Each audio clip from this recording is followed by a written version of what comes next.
just stop, let it happen. We'll go back 10, 15 seconds or whatever and restart our thought, and I'll just edit it out. So let me actually just pull the blinds down. That'll probably help a lot too, so she can't see anything. Okay. Is it still really light there? Oh yeah, we don't get it. The sun we just had sunset like literally a minute ago. Wow. It stays late. I mean, it stays light up here until. I mean, it'll still be somewhat light at 10 o'clock now. Jeez, I forget like how far north Utah is, but I know that makes sense. I'm just like, it's like here. It's like I mean, it's light until 9 o'clock, but that was an hour ago, and I'm like, And there is the hour difference too. So yeah, exactly. So yeah. All right, I'm gonna record in a second, and then we'll see how this madness works out. All right.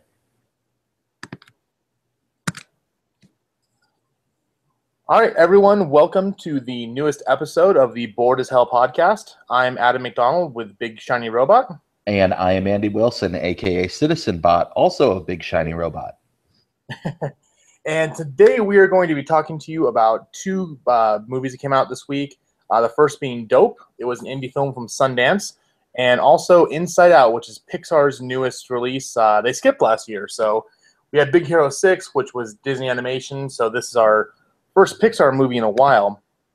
But before we get there, Andy, you had a chance to see Dope. They didn't really have a screening up here. So I think from what I understood, did you like it? I can't remember. I actually really enjoyed Dope, and I think that there is a really great conversation to be had around this movie, considering a lot of what has happened in the past week vis-a-vis conversations about race and racial identity and so on and so forth. Let me reset what's going on with the movie Dope. Dope is an independent comedy drama set in Inglewood, Los Angeles, and it centers around the story of Malcolm.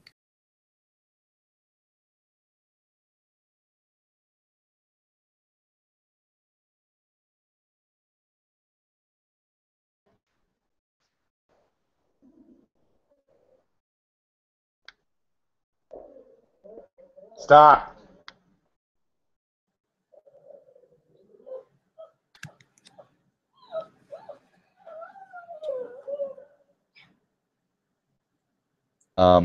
They're great, and those three present kind of the triumvirate around whom this story follows. Malcolm's trying to get into Harvard, and his grades are good, and he's about to do his Harvard alumni.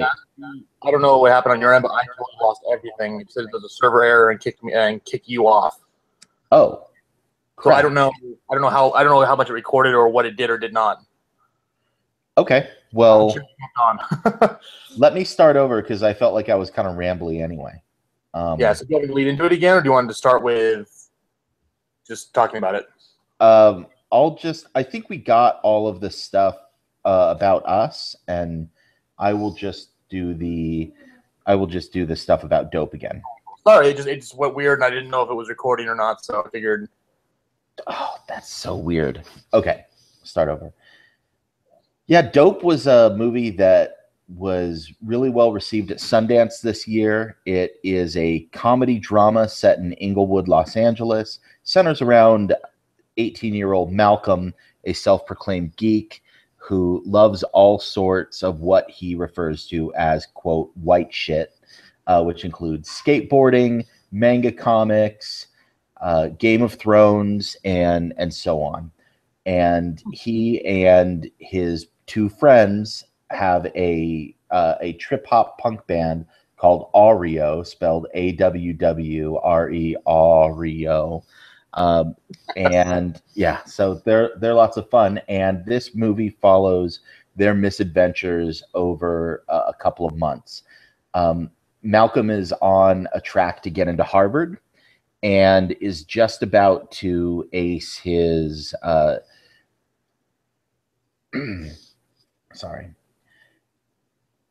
and he's just about to take his alumni interview when, due to a series of misadventures, he ends up with a bunch of drugs in his backpack.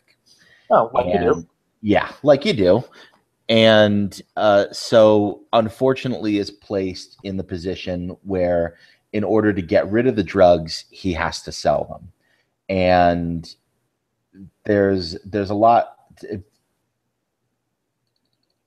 me go back. It should also be mentioned that the drugs that they have are MDMA or Molly, as is mentioned. So they go about trying to sell this online, specifically to white people, using Bitcoin and other things. I'm sorry if I'm giving away a lot of the plot here, because I think that's a little bit of a side issue, because more what this movie is about is the critique it's placing about black and white identity. Malcolm, who is constantly harassed by drug dealers and gangbangers because he, quote, acts white for getting good grades and things like that, and because he doesn't quite fit in.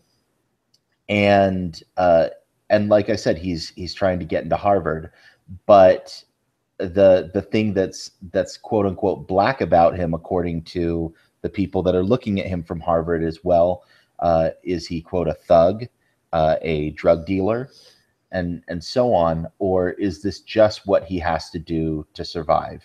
So there's a really great conversation to be had around this and about black versus white identity, especially given a lot of what's gone on in the last week, with, I don't know, crazy white people pretending that they're black and so on and so forth. I think there's a lot to be said in here as well about drugs and drug culture, and specifically the violence that gets perpetrated in black communities because they are supplying drugs to middle class white people. Now that's kind of a heavy-handed message, but there's a lot that's really, really funny in this movie. There's tons of jokes. Malcolm himself is very funny, really engaging, as are all of the cast. And this is a lot of fun. I should mention that the soundtrack is also really engaging. If you're a fan of kind of older hip hop and kind of alt hip hop, there's a lot in here. Stay through the credits because you'll get to see Malcolm and the rest of the cast dancing to the Humpty Dance by Digital Underground. Songs like that, Cool Like That by the Diggable Planets. Lots of stuff like that would have kind of ended up on alternative radio, would have ended up on your hip hop station as crossover. And that's kind of the music that Malcolm and his band are playing as well. Worth mentioning, one of the executive producers in the movie and also the person who wrote all of the music that REO plays is Pharrell Williams. So, yeah. So there's a lot of good in here musically, and you should definitely check this out. I had a great time. 8 out of 10. And you bring up a good point, is that, movies, some movies exist to make a really good point or a critique on pop culture or our ideas of like race or sexism or sexuality. But the ones that kind of can almost do it best and make more of an impact are the ones that do it through comedy. I mean, if you think about it, you can go see a movie, and like, unfortunately, on top of my head, I'm blanking, but where you can sit back, you can laugh, have a good time, and then afterwards, when you're thinking back, be like, oh yeah, and I saw this, and I caught that, and this was important. And sometimes you can really bring those ideas home when you're using kind of a different format than just slam it India to make your point. Yeah, there are times when it gets a little bit overt. Like at the beginning, he's trying to compose his personal statement to put in his college application to Harvard. And what he's come up with is really hilarious, is he has identified the day that they were referring to in Today It Was a Good Day. And why all of these things point to that being said "Good Day" and why Ice Cube was rapping about that. So that's the kind of stuff that Malcolm's into, and his guidance counselor is like, you can't write this. You need to write about how you're a poor kid from Inglewood and you never knew your dad, and people are getting shot around you, and how you have to hang out with drug dealers, and that's your story. That's what they want to hear. And I won't spoil this because it is the supreme best moment of the film, but what he ends up writing in his application to Harvard, and the very last sentence of it, just, you could have knocked me over with a feather. Absolutely great. So really enjoyed it. Heaven forbid we have someone who comes from a stereotypical background, of whether inner city youth or whatever else, and then they actually have a positive spin on things, or don't fall into the tropes that everyone expects them to. Oh, poor me is this, and heaven forbid that we don't let people be happy even if they don't come from the best of backgrounds. This is great. It dances on and around a lot of those tropes without ever getting too cliche. But it really reminded me of kind of a mashup of Risky Business and Friday. Oh, wow. So I didn't expect that from the trailers I'd seen. So that's really interesting. I'm much more interested now. So yeah. Cool. So yeah, that was dope. And definitely the recommendation. Check it out. Hopefully we'll get a chance to skip down to the Broadway and see it. But next week is kind of busy, but we'll talk about that in a second. But the next movie we want to go to is Inside Out, which is the newest movie by Disney Pixar. Like I mentioned before, it was Disney. Pixar did not do a movie last year, so everyone had been kind of waiting for this one. Also, due to the fact that Pixar, for the most part, has made excellent movies. They had a few misfires, but we hadn't really come across anything that was just absolutely outstanding since, I would say, probably Up. There wasn't, there was some good stuff. I mean, I enjoyed Brave. I had a fun time with it, but I didn't fall in love with it. My parents did, but I wasn't right there. It kind of was missing some kind of spark that you only get out of Pixar movies. So they were definitely hoping to put something together with this, but Inside Out follows the story of a young girl named Riley, and basically it's the voices inside of her head. That's if you've seen the trailers, you've heard about that this is the story of your emotions, the things that are controlling you, that like your brain's a big computer and they're pushing the buttons and pulling the levers, and you're given a couple main emotions that are in charge of Riley. So you've got joy, voiced by Amy Poehler; sadness by Phyllis Smith; fear by Bill Hader; disgust by Mindy Kaling; and probably the best casting I've ever seen in an animated film was anger, voiced by Lewis Black. Have you ever seen Lewis Black or at all familiar? That's him to a T. So it starts out as a young baby, opens her eyes for the first time, and of course joy is her first emotion.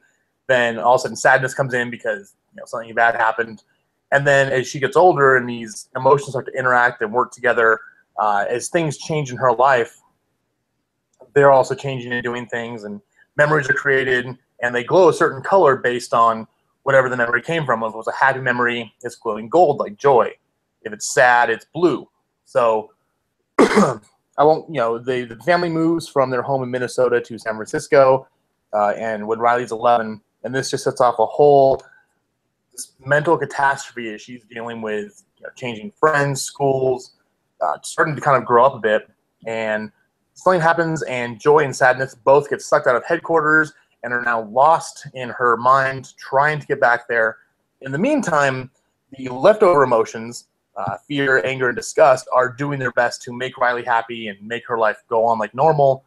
But of course they can't, because they're not those emotions. So it sets up kind of a fun two-world thing where you've got what's going on in Riley's head superimposed with what's happening in real life, and all of a sudden she goes from being this happy-go-lucky kid to like a surly preteen who's angry and gets bounced off to her parents, and it's definitely a lot of fun. What did you think about it, Andy? I thought it was absolutely great. Beyond the perfect casting in every single one of those roles, what I really liked was what it had to say about the purpose of all of these emotions. And they tell you straight up, anger, his main deal is he cares about things being fair. And what sets him off is when things don't seem fair. Fear keeps Riley safe. Disgust keeps her from getting poisoned, both by broccoli and other gross foods, and also socially. So Mindy Kaling gets to do all sorts of fun things when she sees, like, oh, those are the popular girls at school. Don't look at them. And, like, so she's trying to keep her safe in that way. And of course, we know the purpose of joy, but what's really interesting is no one understands the purpose of sadness. And what is so deep about this movie is that that's what this entire movie is about the journey of understanding the purpose of sadness and why sadness is important and how sadness works in our brains. And it just blew me away. I absolutely love this film. And my 10-year-old daughter, who is the prime demographic for this movie, she absolutely loved it. So I know this is going to be a hit with that subset. What I was amazed by, though, was how really adult this was. And Oh, yeah. just so much in here that I was like, kids are not going to get this. This is really deep. And a lot of cultural references. I know you had one that you really liked, that there's no kid on the planet who's going to get this reference.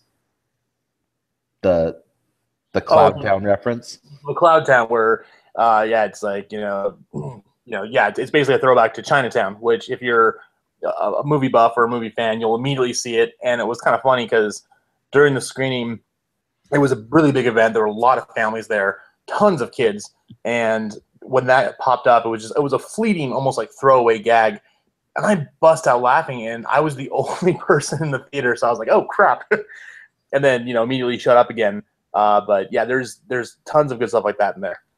Yeah, so that's my only concern about this, is that some kids may not get it, some kids may not like it, but this is a movie that hopefully they watch and they enjoy now, and then they're going to look back on in 10, 15 years and go, man, that was a really deep movie. Yeah, it's definitely a movie that kids will enjoy because it's bright and it's shiny and it's funny and you have all these little characters doing fun things. But as an adult, you really sit back and you can look at this and apply it to your growing up. I mean, there's one of the really cool things they do is every so often there's what's called a core memory will pop out, and it creates its own little world that all these other memories are built on and kind of all coincide and coexist with. And there's a couple big ones. Like one of the first ones was friendship. So it's the memory of Riley making her first friend, and that's a huge island. The second one is hockey because she loves to play hockey. There's family. There's honesty and goofiness. And as she's growing older and life's changing and she's basically losing the ability to be happy in life because she's focused on this turmoil, those core memories that make her up, she starts to forget them. And they kind of fall apart and literally crumble in front of her, and it changes her outlook. And that's also the whole plot of Joy and also Sadness going to collect these memories and bring them back to headquarters to restart things. But even when they get back there, because of course they're going to get back there, it doesn't exactly end how they were assuming it would end. And it like I said, growing up and as an adult and looking back and seeing how what was 100% in black and white as a kid, now as an adult, they say it's not just black and white, it's shades of gray. And you see that these memories you had as a kid, or even as a preteen young adult, and even memories I had from 10 years ago when I first moved to Utah, they're not all going to be just happy, just sad, just angry, just fearful. They're going to be mixes of all of them. And like you said, it's a great thing for kids to see, but adults really will take a lot more out of it. And as much as it is being promoted towards kids, and I'm sure when Disney Infinity 3 comes out, we'll have an Inside Out World, which I'd love to play. Adults are going to get more out of it. At the screening I went to, kids enjoyed it, but they were getting a bit restless through about maybe with 20 minutes left. That said, though, it's a very, very strong female cast. I mean, not only are they in this young girl's mind, so she's the female, but with Amy Poehler and the other actresses in there, it's very female centric, and they're all male characters. So the young girls who were there, even girls as young as I'd say 6 or 7, they were much more entranced than the boys, just because it was something that represented them.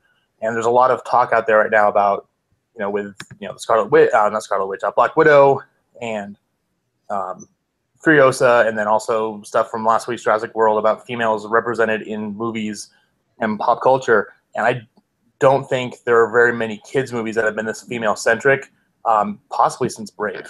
Yeah, definitely. And that was my experience too. Like I said, my 10-year-old daughter just ate this up with a spoon. My 7-year-old son, he started getting a little restless near the end. So take that for what it's worth.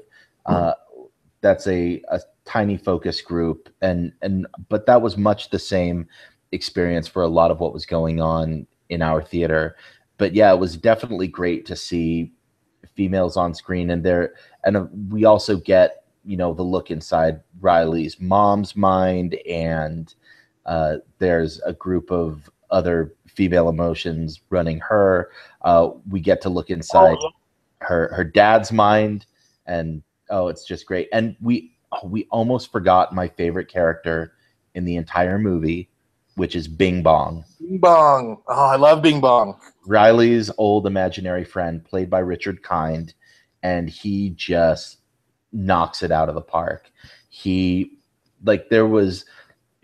Docter is a master at figuring out how to make you cry. Bing Bong will make you cry. It's just beautiful. Yeah, and funny. Sorry, go ahead. Yeah, no, that was it. And funny. Yeah, Bing Bong gives you the emotional impact of the movie. A pink elephant made of cotton candy and, and everything else, and it's funny. And candy. This movie, there's just so much there. It's great. I mean, obviously, the director and the writers really went out and studied psychology. If you've seen any interviews, they spent their time understanding what goes on in everyone's mind. Everything from the memory dump to imagination land to how dreams are made, which is one of the funniest gags in the whole movie. Yeah, is when they have all these little things in the mind doing dreams, and they put the reality filter over it. Now suddenly Riley's in class and she forgot her pants and her teeth are falling out, and how they do the special effects to make you think that, mixed in with why commercial jingles come back and haunt us so much. I laughed out loud every time I saw that gum commercial. So many wonderful moments. I absolutely love this. Is it for little kids? No. It's more for maybe the preteens to adults who to fully get it. I absolutely loved it though. 9 out of 10 for me. That's exactly where I'm at. I was equivocating earlier this week, and when we talked about this on the Who Virgin podcast, I was like, I don't know, are kids gonna get it? And I'm like, maybe 8.5. But the more I thought about it, I'm like, no, for me and how this made me feel, this was a 9 out of 10. There's a certain point where I don't care if kids are gonna get it or not, that adults should see this movie too, because it is just absolutely gorgeous and a lot of meaning about what it means to grow up. Adam, I have a weird random question for you. Did you have an imaginary friend growing up? No, because and we won't go into the whole religious aspect of this, but being raised very, very extremely conservative Christian, and being taught that Jesus was there next to you all the time, kind of watching you. Jesus was my imaginary friend. I'm not saying he's imaginary. I'm not saying that he's not, because that's a whole other debate that we're not here to discuss religion. Yeah, no. But it was growing up, that was the message given to you, is that Jesus is always with you. Yeah. And so whether you choose to believe that or not, that was always what it was. So I personally did not have one, but that, in a sense, yes. Growing up LDS Mormon, I had much the same experience, but I also had another imaginary friend, and his name was Hanky, And Hankey's job was he would, whenever you saw uh, the letters that were blacked out, like in a sign for a store or something, like Hankey did that. That was a prank he pulled. Okay. So like that's how we knew he was around. So that was my imaginary friend. My 10-year-old daughter had an imaginary friend whose her name was Ghosty, which that's not a very like good imaginary friend name. It's There's like been movies about this.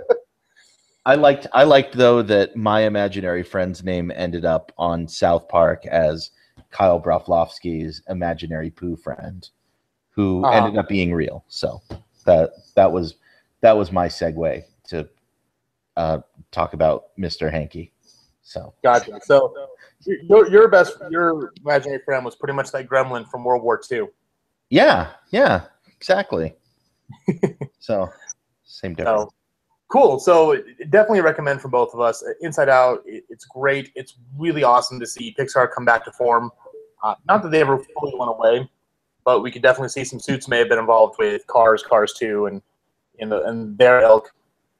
But Pixar really nails it. They hit the emotional buttons, and the best compliment I can ever give to a kids movie is that it's better for adults almost. The kids get something fun out of it.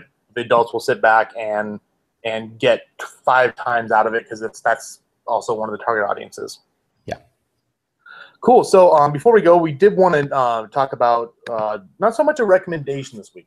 Andy and I talked for a bit, and we've had a couple people talk to us and ask us about being a film critic, criticism in general. And Andy, as you'll talk about right now, there's a couple movies actually that bring this up, and both have to do with food criticism. And I'm a food chef, and I know you are too. So talk to us about these movies and kind of how that ties in. How does food criticism tie into being a film critic? Well, because one good Pixar movie deserves another, and because we talked about Brad Bird's Tomorrowland a couple of weeks ago, I want to start talking about Ratatouille, which again was another movie. I'm like, kids are not going to get this. This is really, really deep. But kids love it because Remy the rat is adorable. And talking rat to go over and his family and stuff. Yeah, it's adorable. Yeah, it's amazing. And Patton Oswalt does great work. But I loved the interplay in this movie. It seemed to me that the central question really was the question that Gusteau, the famous chef and cookbook author that Remy looked up to, whose restaurant he ends up working in, asks is, can everyone cook? He says everyone can cook. And there's that great conversation later in the movie where he's talking to the ghost of Gusteau about what that actually means. Can everyone cook? Are there special gifts? But deep down, everyone can, and everyone has the ability to create and be creative. And that's a great central message here. So we're not just talking about food, but we're talking about the creative process. Now, of course, the foil that they're working against is this crusty old food critic who's going to come in and he's going to take away another Michelin star from Gusteau's restaurant if he isn't incredibly pleased by the meal that's put in front of him. And so Remy makes him this ratatouille that takes him back to his childhood, like Marcel Proust sipping his tea and crumpets, and you puts him back in that moment. And so he's just flabbergasted and writes an amazing review about the return to excellence of or wait, no, I guess he doesn't write the review because the rats all come out and spoil everything, and they get shut down for health violations. But you see him, but you see the critic returning to their new restaurant at the end of the film, what probably seems like every day. And even though he's a crusty old food critic, he loves that food because it makes him think of his childhood. I want to contrast that with a movie that came out last year, Jon Favreau's Chef, which there's this great interplay between Jon Favreau and Oliver Platt, who plays not a film critic, a food critic, and they get into this huge fight. And Platt calls his food cloying and uninspired, and they actually get into a whole social media war about it. And then there's this whole Twitter feud about, who's right and who's wrong. And Favreau, I think, is saying a lot about the creative process as well, and kind of putting out some of his feelings about how it felt, working on the Iron Man movies and what Cowboys versus Aliens, and having suits involved and them making decisions, whereas he wanted it to be a creative process.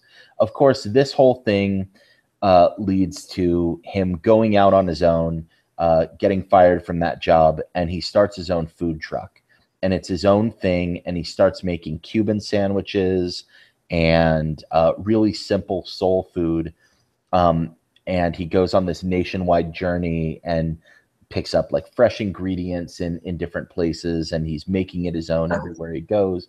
Then he returns to LA, and at the very end, Oliver Platt shows up, and he's like, I want to invest because I'm so impressed with what you've done. And he's like, what?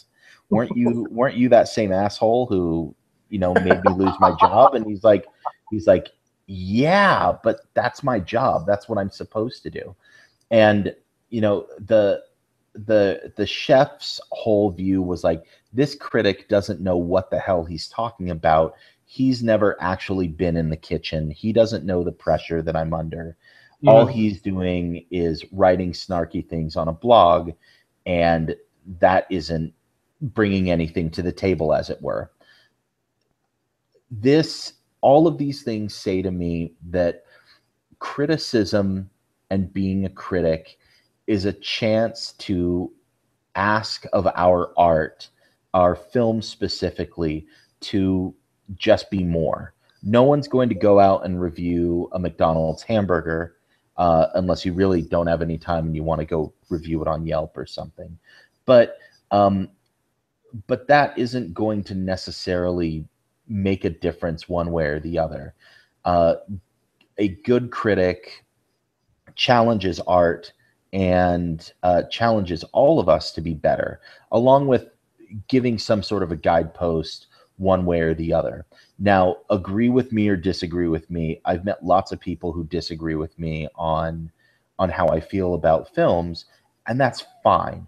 At least we're having a conversation, and we've laid out some informed opinions about what there is to talk about in this movie, rather than just, oh, it sucked. It was boring. I thought it was dumb. Although I have walked out of a screening and been like, oh, that was horrible and bored and stupid. How am I going to write about it? Like some movies do just leave you with that bad taste in your mouth, unfortunately. Totally. I mean, I had the exact same experience. I was listening to Jimmy Martin from Geek Show and KSL talking about Unfinished Business, which, that's one of the worst movies I've seen this year, and how on his deathbed he's going to be asking for those 2 hours of his life back. And I'm like, I didn't think it was that bad, but that's definitely one way to talk about it. And I went back and reread my review, and I'm like, I was maybe overly kind to this movie, giving it a 2 out of 10. I didn't hate it as much as Jimmy did, but that doesn't mean that something that we don't like, you can choose to enjoy. You could look at Unfriended or Unfinished Business and be like, I kind of like that movie. You guys need to, take the stick out of your butts. I think there's a whole debate here too about the, especially vis-a-vis Gamergate, the place of bringing some sort of a social justice lens to looking at a film critically, through critical race theory or feminism or something else like that, being quote SJW. I think that's important, because I think like literature gets that all the time. And so if we can do that to great books, and we could critique William Faulkner for not having enough strong female characters in his books, as great of a writer as he might have been, there's a feminist critique to be made on The Sound and the Fury. So we can talk about those things as grown-ups, hopefully, and Right. even if you disagree. And I think we're getting closer to putting that kind of critical lens, just as the masses, towards movies that we do with literature, famous literature, books in general. I think we're not quite there yet, because people will still go out there and go see a Jurassic World or Transformers and think of it as just escapism, which it very much is. There's a lot of movies out there that deserve to be escapism, because that's what we need at that point in time. Guardians of the Galaxy was an amazing movie. If you look at it critically, it's very well made, it's well written, acted, edited, throw it all in there. We loved it. But the average person who went and saw it had fun because there was a talking raccoon in a tree. Yeah. And that's great. That escapism needs to be there.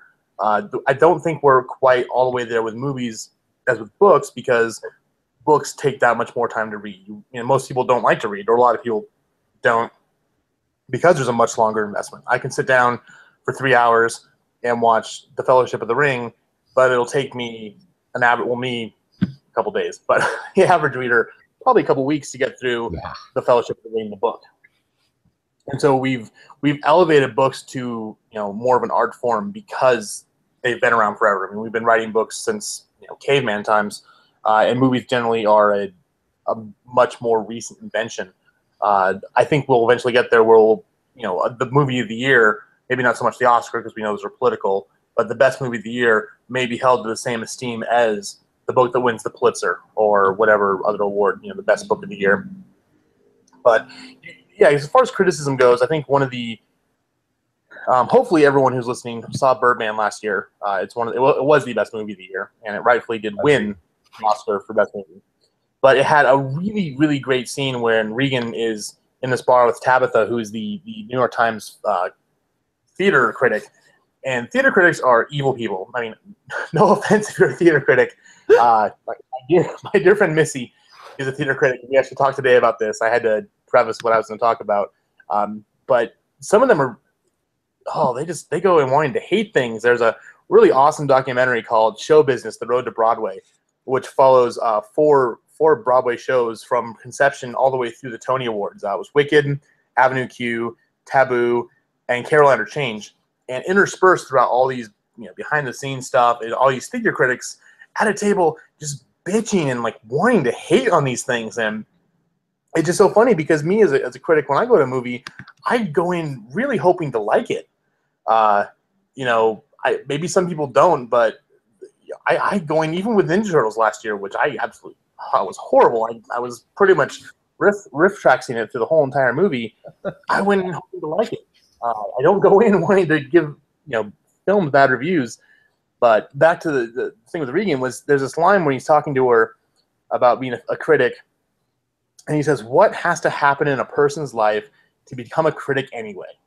What is there that makes you want to go out there and just and take things people have created and say why they suck or why they're horrible?" But like I said, that's not what I do. I go in wanting it to be good, but at the same time, when I see something that needs to be called out or discussed or said, no, that's wrong, I have to do it. Like we mentioned in our very first episode, going to see a movie for a family of 4 or 5 is an expensive process. It's like going to Disneyland. A friend of mine actually hit me up on Monday asking if he should take his family to go see Jurassic World in IMAX. He's got 3 kids, and at first I was like, yeah, sure, but I was like, wait, you're in California. How much is that? It's like $25 a ticket or something like that. I was like, yeah, go see it in normal theater. You'll be fine. If it was just you and your wife on a date, different story. But you missed the that point of criticism of Ant-Man. Ant-Man. Oh yeah, go see it for the Ant-Man 6 minutes if you haven't seen Jurassic World in IMAX is amazing. But what I have to say about a movie, is it going to get back to the director's ear and change their mind on what they do next? No, probably not. Down the road, if maybe, but you never know where life's going to take you or where your path's going to go, and whether or not you know how influential or how much pull your say has to have. But either which way, what's more important to me is letting people I know, or maybe even letting people I don't know who listen to this podcast or read my reviews, what I have to think about it. And you know what? If you, like you said, if you disagree with me on what I think about movies, that's awesome. I want you to come talk. If talk to me, email me, Skype me, whatever. Let's have a discussion. But let's go more than beyond the "oh, you're right, I'm wrong" kind of thing. Because that's just back and forth. That's as Monty Python said, that's not really an argument. But you, huh? Yeah, it was funny for me growing up in the Salt Lake area. I grew up reading Sean Means and Jeff Weiss in the Salt Lake Tribune and Deseret News, and it was really funny because I didn't always agree with like their star ratings, but I often agreed with their criticisms. But then I could use them as a barometer. I'm like, oh, well, Sean gave this a 2, and from the way he's talking about it, I will actually probably really enjoy this movie. So I'm going to go see it, despite a mediocre star rating from him.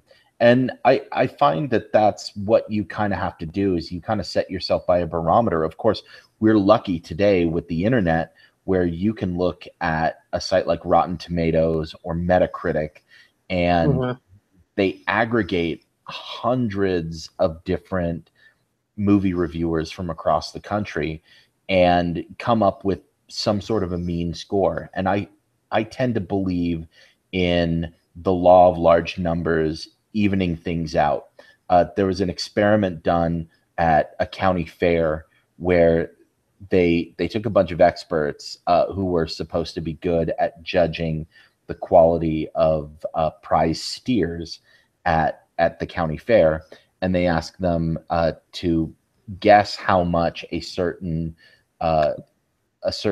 animal weighed, and then they asked random people to submit their own guesses. The average taken from the random group of people was closer to the actual weight of the steer than the group of experts. So I think when you take a large group of experts and you aggregate them all together, I think that's a really beautiful thing and something good. So when you're looking at a movie like Inside Out that is at like 91% on Rotten Tomatoes right now. Last time I looked yesterday, that was yesterday though, so I don't know what it is today. I mean, it's just running away with it. Then I think that tells you something. And I think that's useful to know. Again, that goes back to my whole theory about bell curves and how common certain things will show up, and whether a movie's a 10 or a not. But I tend to like that, and I tend to look for criticism that takes that kind of aggregate data as much as possible.